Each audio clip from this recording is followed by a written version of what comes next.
I turned 18 on a Tuesday.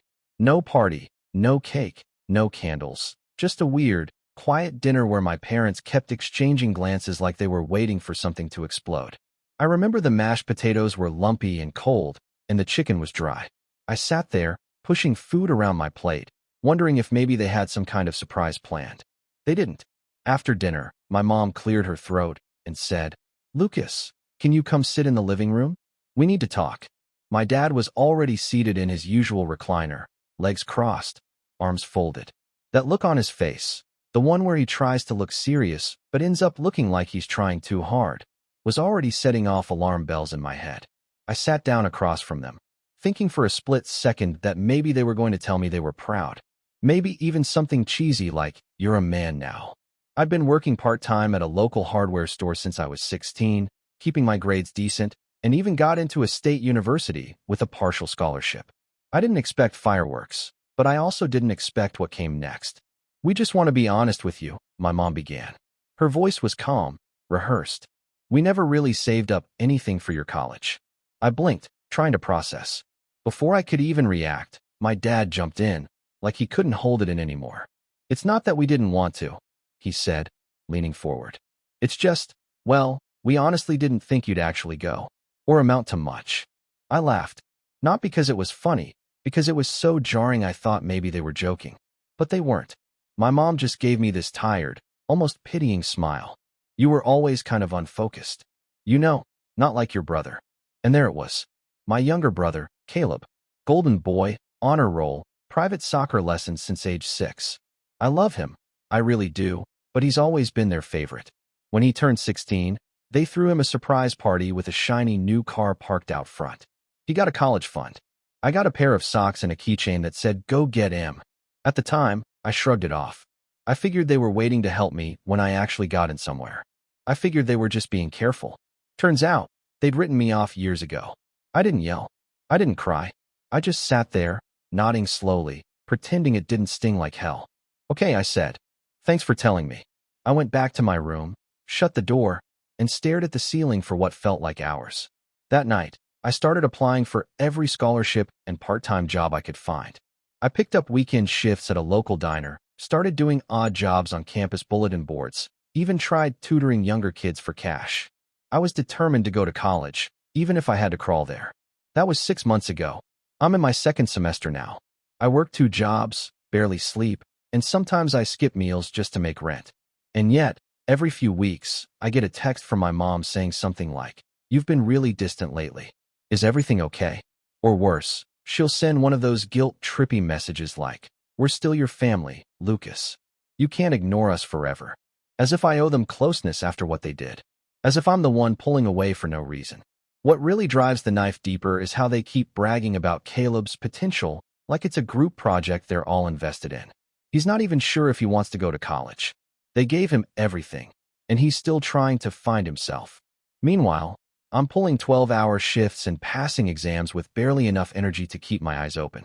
Last week, I visited home for the first time in months, mostly because Caleb begged me to come. He doesn't know the full story, just that things have been weird between me and our parents. When I walked into the living room, I saw my mom showing someone a photo of Caleb holding up his acceptance letter, grinning like he just won the lottery. She looked so proud. I stood there in the doorway, invisible. She turned and gave me a quick hug, then said, "You look tired, Lucas. Maybe if you let us help, you wouldn't have to run yourself into the ground." Help? Now they want to help? I said nothing, just smiled and nodded. But something changed in me that night. I realized they would never see me as anything but the backup plan, the afterthought, the kid who somehow failed to fail. And maybe that's exactly what bothers them the most, that I didn't crumble when they let me down, that I didn't become the disappointment they were so sure I'd be. What they don't know is, I've been keeping track of everything. The money they funneled into Caleb's dreams. The way they spoke about me when they thought I wasn't listening. The backhanded compliments, the subtle digs, the complete lack of support. I've been biding my time. And if they think I'm distant now, they haven't seen anything yet. That visit home didn't last more than a few hours, but the aftertaste lingered like sour milk in the back of my throat for days. I couldn't stop thinking about how my mom looked at me when she said I looked tired. Not concerned, not sympathetic, just vaguely judgmental, like I'd brought it on myself. And maybe in their eyes, I had. Maybe struggling to put myself through school, working night shifts at the diner, and early morning stocking shelves was proof that I wasn't smart enough to figure things out the way Caleb had everything lined up. But I was trying. God, I was trying so hard. That week back on campus, I pulled 3 doubles in a row, slept on the floor of my tiny apartment between shifts, still managed to turn in a 10-page essay on time. And then on Friday, I got a call from my dad. He never calls. I let it go to voicemail. I had just finished a graveyard shift and was walking home in the early dawn, my feet aching and my shirt clinging to me with the scent of burnt eggs and coffee. I listened to the voicemail while walking under gray skies, half zoning out. Hey, Lucas. Listen, we were wondering if you'd be free next weekend. It's Caleb's big showcase for his photography class. You know, the one where his work is getting featured in the school lobby? We'd love to see you there. Whole family's going. Your mom's even ordering catering. Just let us know. All right. I stopped walking. Catering. For a high school photography exhibit. And suddenly, I was 16 again, standing in the rain outside my school's debate final, waiting for anyone, to show up and cheer me on. They never did. Said they had errands. Said it wasn't that big of a deal. And yet here they were now, pulling out the red carpet for Caleb's artsy photo collage. I didn't call back. I didn't even text. And when the weekend came, I picked up an extra shift at the diner. During my break, I scrolled through my mom's Facebook and saw her latest post. A dozen photos of Caleb standing next to his photos, framed and lit up. Him smiling with mom and dad, posing with his friends, laughing. The caption said, "So proud of our baby boy and his incredible talent. The future is bright, and we'll always be your biggest fans." I kept scrolling until I hit another post from earlier that week. A photo of me, taken without my permission, working at the diner. Someone had tagged me in the background, blurry and hunched over a counter. My mom had commented on it. Our other son, working hard. He's always been such a trooper. No context. No pride. Just pity. It was around this time that the requests started rolling in. Not for me. From them. Hey, Lucas, my mom texted one afternoon. Caleb's thinking about applying to the same university as you. Would you be willing to help him with his application? Just some editing and feedback. The same university. The one I clawed my way into. The one I was only able to attend because I practically sold pieces of my soul to every scholarship committee willing to listen. The idea of him just walking in because he liked the vibe felt like someone had dumped boiling water down my back. I waited a full day before replying. Then I wrote, "Sorry, I'm swamped with work and exams. Maybe he can ask one of his teachers." No response. A week later, my dad called again. This time I picked up, mostly out of curiosity. I was standing outside the grocery store, holding a bag of discounted instant noodles. "Hey, Lucas," he said casually. "Quick question, do you still have your old laptop?" "Yeah," I said slowly. "Why?" "Well, Caleb's just broke, and we thought, since you probably don't need it anymore, maybe he could use it? He's starting to apply for colleges now, and it would really help." I blinked. "You mean the laptop I still use for school? The one I'm literally writing papers on right now?" There was a pause. "Oh, I just assumed you'd upgraded by now." I laughed, dry and bitter. "No, Dad, I haven't. Because I can't afford to." He didn't apologize, just kind of chuckled awkwardly and said, "Well, maybe when you do, let us know, all right?" That was when it started to click. They weren't just favoring Caleb. They genuinely saw me as an accessory. A spare tire. Something to be used when convenient and stored away when not. It wasn't about love or fairness. It was about expectation. Caleb deserved things. I was supposed to earn scraps and be grateful for them.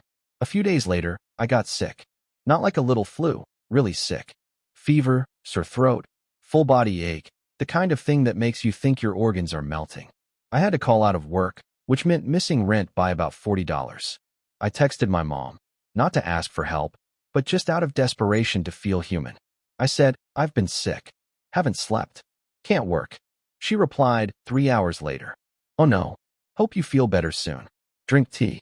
Maybe Caleb can drop off some soup if he has time." He didn't. And when I finally dragged myself out of bed 2 days later to check my mailbox, there was a card inside. One of those cheap dollar store greeting cards with a puppy on the front. Inside was a $10 bill and a sticky note that read, "You've always been a fighter. We believe in you. Love, Mom and Dad. I stared at it for a long time. $10. Meanwhile, I knew Caleb was about to get a new camera.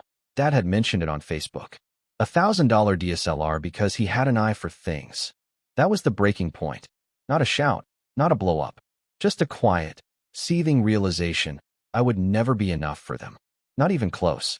And the more I tried to earn their love, the more it made me look pathetic in their eyes. I stopped responding to texts. I declined calls. And then came the moment that turned frustration into fury.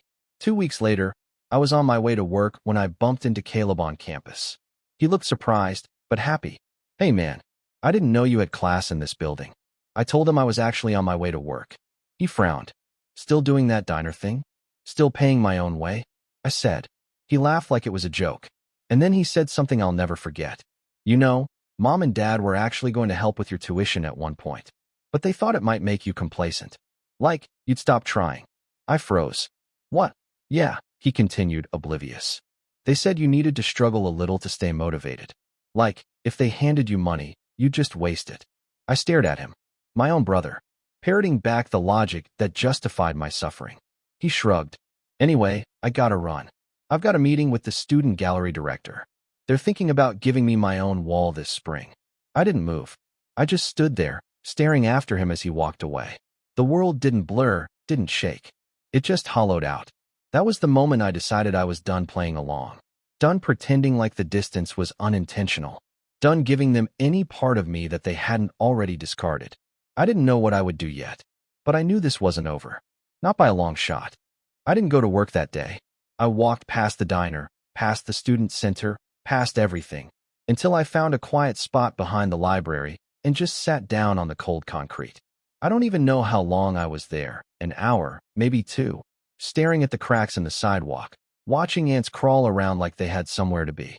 I thought about Caleb's words over and over again. They thought if they helped me, I'd stop trying. That I'd grow lazy. That I didn't deserve help. I had been breaking my back for 2 years straight, working myself into the ground while they watched from a distance and congratulated themselves on how my suffering was somehow noble. Necessary. Character building. I felt rage, yeah. But beneath it was something heavier. Something I hadn't admitted to myself until that moment. Shame. Not because I'd failed, but because I'd spent so long chasing scraps from people who never saw me as worth feeding in the first place. And now, the worst part? I felt hollow. I had nothing left to prove, and no one left to prove it to. That night, I went home to my apartment and stared at the bills on the kitchen counter. Rent, overdue by 5 days. Electricity, due in 2. My phone was at 3% battery, and I couldn't find my charger. I hadn't eaten anything except a gas station granola bar since yesterday morning. And I was so tired. Tired in a way sleep couldn't fix.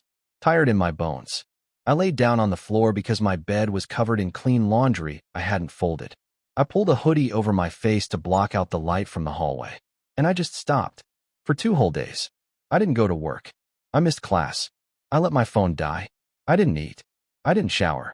I just lay there, feeling like a ghost inside my own skin. And when I finally got up, when my stomach hurt so bad from hunger that I couldn't ignore it anymore, I looked in the mirror and barely recognized myself. My face was pale. My eyes sunken. There were bags under my eyes so dark they looked like bruises. And still, I reached for my backpack, grabbed my laptop, and walked to the campus library. I had one thing left. My mind. It was the only thing they hadn't taken from me. I started slow. 1 email.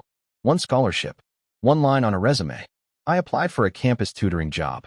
Then another part-time job at the computer lab.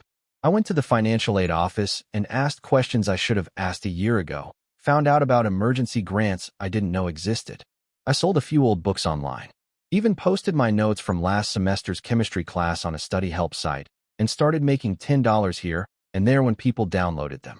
I ate ramen for a week straight and drank water from the library fountains.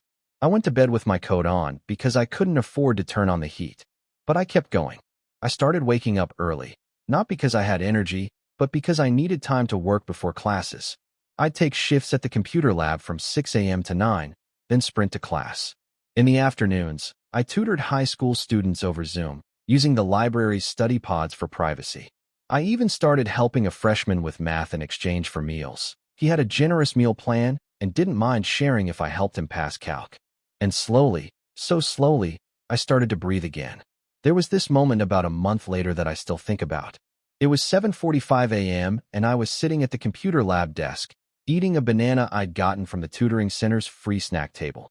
The sun was pouring through the windows, lighting up the dust in the air. And for the first time in forever, I didn't feel like a failure. I didn't feel like someone chasing approval or trying to win affection. I felt capable. I'd done this. Not because of them. In spite of them. And then the universe threw me a bone. I got accepted into a research fellowship program, one that paid a monthly stipend and offered me lab experience. I applied on a whim weeks earlier, thinking I'd never get it. But I did. And the email came with the subject line, "Congratulations, Lucas." I sat there and read it 5 times before I let myself believe it. 3 days later, I was able to pay rent on time for the first time in months. I bought a space heater. I restocked my fridge with actual food. I even replaced my frayed backpack with one I found on sale.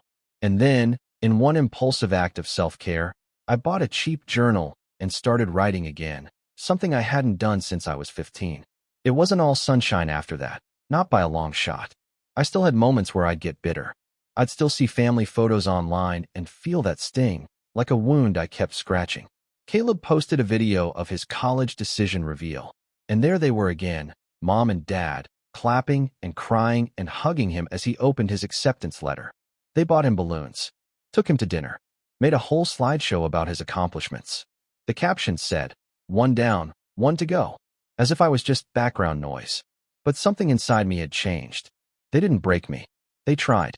Whether they meant to or not, they loaded me down with doubt, tied bricks to my legs, and tossed me in the deep end. But I swam. I clawed my way back to the surface, breathless and shaking, but alive. And one night, sitting at my desk with a cup of actual tea in hand and the heat humming quietly in the corner, I realized something strange. I no longer cared if they ever said, "We're proud of you." Because I was proud of me. I didn't need their words. I didn't need their guilt-tripped apologies or their backhanded praise or their thinly veiled pity. I had built something out of ashes. I had found my footing in a storm they left me to face alone. And now? Now I was watching, waiting, not for them to change, but for the moment they'd need something from me.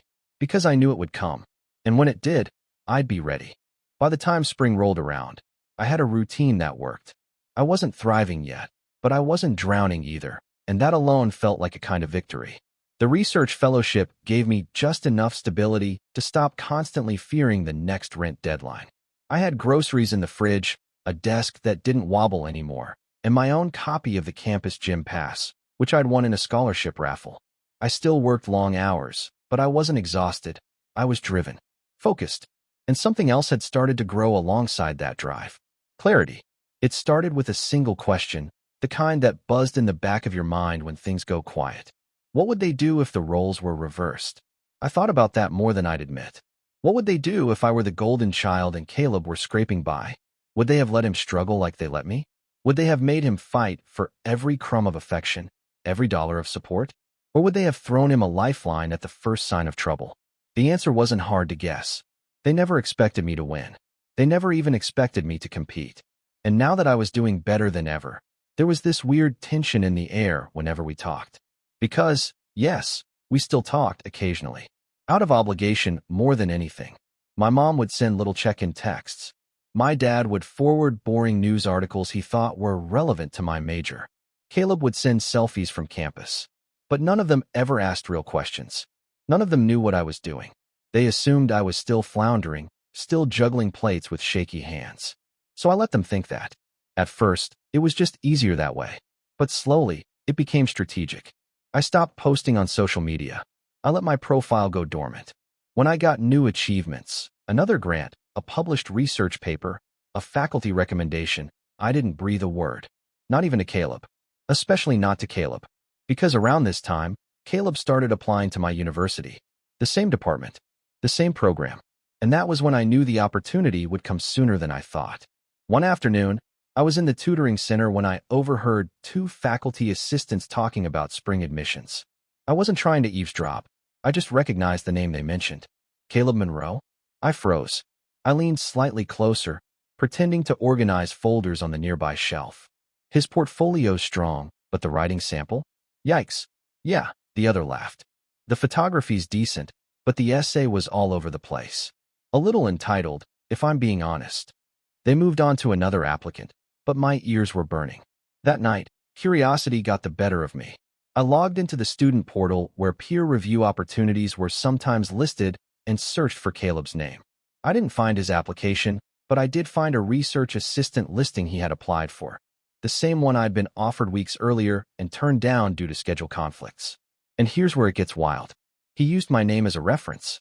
No heads up, no text, no email. Just casually dropped me in there as someone who could vouch for his academic work. Work I had never seen. Work I knew was shaky at best because we talked about it last Thanksgiving. He complained about hating lab reports and not getting any of the material. I didn't say anything right away. Instead, I reached out to Professor Owens, the one running the RA program. I asked him, casually, if I could take the position after all. My tutoring schedule had lightened, I told him, and he was thrilled to offer it back to me. That was step one. Step two was, well, a little more satisfying. About a week later, Caleb texted me out of the blue. Hey man, just applied for the Owens RA position. Used you as a reference. Hope that's cool, smiley face. I waited 2 hours, then replied, just saw it. Hope you're ready for it. It's a lot of work. He replied instantly. Haha yeah, but profs love me. Shouldn't be hard. I didn't reply after that, because while he was flexing, I was scheduling a meeting with Professor Owens, where I would quietly and professionally mention that while I supported my brother's ambitions, I couldn't in good conscience recommend him for a research-heavy position when he had admitted to struggling with the material. I didn't trash him. I just told the truth. Owens nodded thoughtfully. That tracks. His writing sample wasn't great. Then, as if rewarding my honesty, he added, glad you're on board again. This year's cohort could really use someone like you. Someone like me. That hit harder than it should have. Later that week, Caleb called me, frustrated. Did you talk to Professor Owens? He emailed me this super vague rejection and said I didn't seem like the right fit. I kept my voice steady. Yeah, he asked me about your work ethic and background. I told him what I knew. Silence. Seriously? You used me as a reference without asking. What did you think was going to happen? He didn't yell. Caleb wasn't a yeller, but I could feel the tension crackling through the phone like static. You could have helped me. No, I said calmly. I could have lied for you. That's different. He hung up. I expected backlash from my parents, but it never came, which meant one of two things. Either he hadn't told them, or he had and they chose not to get involved. Either way, I kept moving. Around this time, I began building something bigger, something more permanent. I'd been developing a side project for months. A digital tutoring platform for underfunded schools in rural areas. It started as a class assignment, but had grown into something real. With the help of a friend from the business department, we built a prototype. Applied for funding. Got approved. Won a pitch contest. By May, we had a small grant, 2 interns, and a partnership offer from a nonprofit I'd admired for years. And here's the thing. My name was attached to all of it. Not buried in the footnotes. Not hidden behind someone else's glow. Mine. But I still hadn't said a word to my family. I watched from the sidelines as they poured more money into Caleb's college prep, new laptop, new furniture for his dorm, even a weekend retreat to clear his head before finals. Meanwhile, I paid off the last of my rent and bought a secondhand suit for professional meetings. I wasn't flashy. I didn't post about it. I didn't need to, because this wasn't about proving myself anymore. It was about letting them underestimate me just long enough. Then the perfect opportunity presented itself, and I couldn't have scripted it better if I tried. Caleb got into my university. They were over the moon. My mom called and left a voicemail crying with joy. My dad sent a group text about the boys being reunited. Caleb even texted me directly, acting like we were on great terms again. Looks like I'll be crashing your turf soon. Maybe you can show me the ropes. I stared at that message for a long time, because he had no idea what kind of ground he was stepping on. The first day of orientation was approaching. I'd already volunteered to help run the student panels that week. I had access to the speaker list, the student guides, the welcoming packets. I knew everything about who was coming, what they'd be doing, and how to steer things in interesting directions. And I was ready to use it, not out of pettiness, out of precision. Because if they were going to spend years pretending I was invisible, then I was going to show them what invisible can do. Orientation week arrived with all the chaotic energy of a theme park on opening day. New students wandering campus with wide eyes, parents hauling suitcases, campus guides barking directions with barely concealed exhaustion. I'd volunteered to be part of the Student Success Panel, a carefully curated group of upperclassmen meant to inspire and reassure freshmen and their families. We were asked to share our stories, how we overcame obstacles, found community, and succeeded academically. It was supposed to be wholesome, uplifting. Instead, I turned it into something else entirely. My moment. The event took place in the university's main auditorium, packed with incoming students and their parents. I recognized Caleb's voice before I saw him, shouting something about parking to my mom. Sure enough, there they were. Caleb in his designer sneakers, Mom in a bright floral cardigan, and Dad scanning the crowd like he owned the place. They didn't see me on stage until I stood to speak. I was the final student on the panel. The moderator handed me the mic and smiled. "Lucas, you're one of our research fellows and scholarship recipients. Why don't you tell everyone how you got here?" I took a breath, steadying my heartbeat. Of course, I'd love to. I told the truth. Not the clean, curated version, the real one. I wasn't supposed to make it here, I said, pacing slowly across the stage. Not because I wasn't capable, but because I didn't have the support most students take for granted. I watched as some parents glanced at each other. My mother shifted uncomfortably in her seat. My younger brother, who's here today, actually got a full ride from our parents.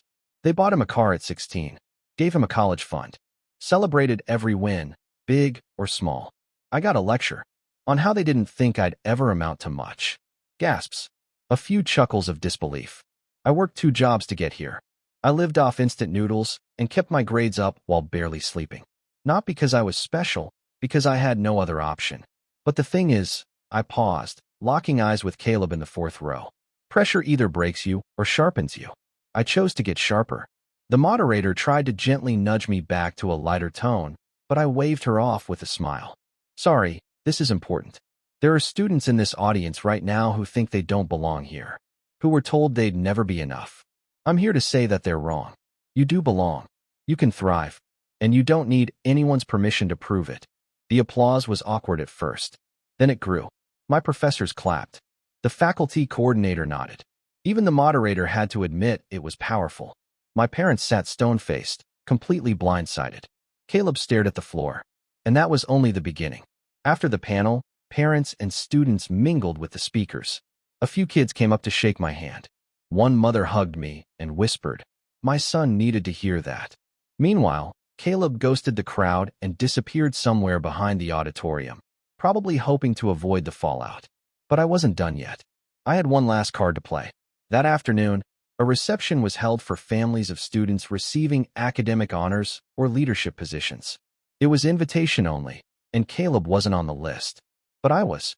And this year, I wasn't attending solo. See, I had sent 2 invitations of my own. One went to my favorite professor, who'd mentored me since my 2nd semester and treated me like an equal. The other?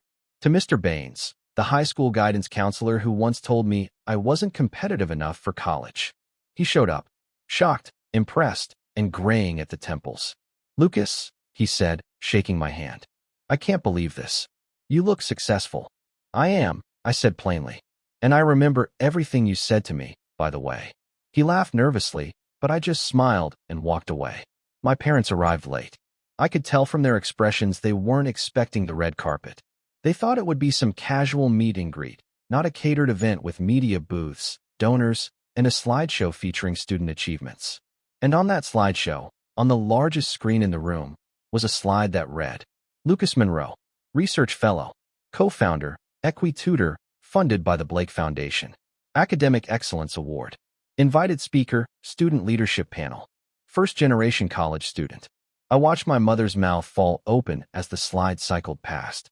My father blinked slowly, like trying to reboot his brain. They had no idea who I'd become. And just when I thought that was enough, fate handed me one more gift. A local journalist covering the orientation week asked to interview me. Just a short feature on student resilience. I agreed. The article went online 2 days later. It opened with my quote. "My parents told me they never saved for college because they didn't think I'd actually go. That moment broke something in me.